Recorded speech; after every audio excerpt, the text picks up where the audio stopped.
Hackers existed long before computers ever did, before passwords, before keyboards, before digital systems. Hacking already existed, not as software attacks, but as a way of thinking, a mindset focused on understanding systems deeply enough that control became possible without force.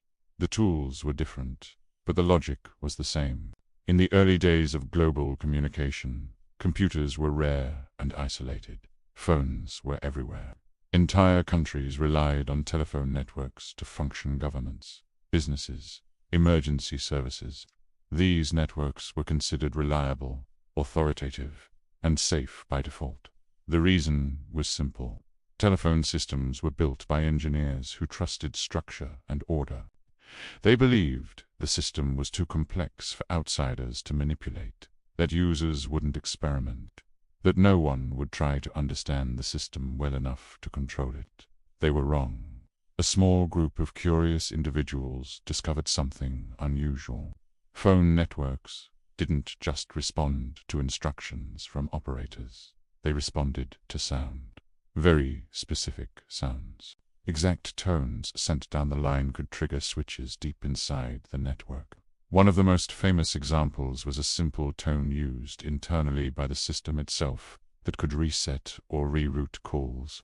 When reproduced accurately, the system couldn't tell the difference between a legitimate internal signal and a user-generated one. With the right sound, calls could be redirected. Long distance charges could disappear. Private lines could open, not by breaking the system, but by speaking its language. No passwords, no authentication, just the system doing exactly what it was designed to do. This wasn't chaos or vandalism. Most early phone hackers weren't stealing money or shutting networks down. They were exploring, mapping how the system worked, learning which sounds triggered which responses, understanding the logic hidden beneath the infrastructure. They treated the phone network like a puzzle. Listen, test, adjust, repeat. Each successful experiment revealed more of the system's inner structure. And with every discovery, control became easier and more invisible. At first, phone companies didn't notice. Calls still connected. Networks stayed online. Everything appeared normal. Just like modern digital breaches, the system didn't fail loudly. It failed quietly, in places no one was monitoring. Only when abuse became widespread did companies react. New rules were introduced, security layers were added, certain tones were filtered, hardware was redesigned. But all of it came after the system had already been understood and exploited. This established a dangerous pattern. Systems were built first for efficiency and scale. Security was added later, only after someone proved it was necessary.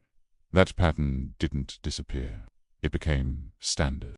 As technology evolved, the same mindset moved forward, from phones to early computers, from physical switches to digital logic. Hackers carried the same question with them. Why does this system behave this way? The tools changed, but the approach didn't. Understanding came before intrusion. Observation came before action. And once a system was fully understood, permission stopped mattering, because resistance no longer existed.